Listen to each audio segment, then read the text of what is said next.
Mayani Malharpeth राज्यमार्गावरील 70 kilometre अंतराच्या काँक्रिटीकरणाच्या कामासाठी तब्बल 480 कोटी रुपयांचा निधी मंजूर झाला असून सध्या हे काम सुरू आहे. मात्र काही ठिकाणी मोठ्या प्रमाणावर काम अपूर्ण आहे, तर ज्या ठिकाणी काम पूर्ण झालंय तिथे अत्यंत निकृष्ट दर्जाचं काम दिसून येतंय.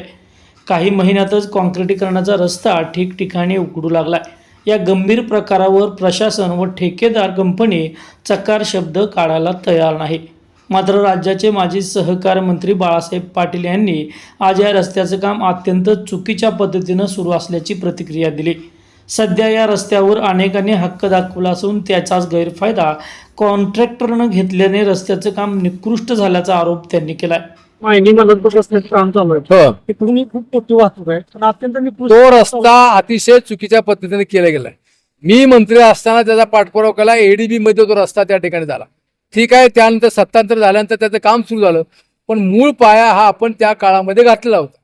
आता काय घडलं की त्याच्यावर बऱ्याच लोकांनी हक्क सांगितला, कॉन्ट्रॅक्टरचा गैरफायदा घेतला आणि सिमेंटचं तत्व असं आहे की जिथं सिमेंटचं कॉन्क्रीट होतं त्याला 21 दिवस पाणी मारायला पाहिजे, पण त्या कंपनीनं आज कॉन्क्रीट केलं, दुसऱ्या दिवशी वाहनं सोडलेत.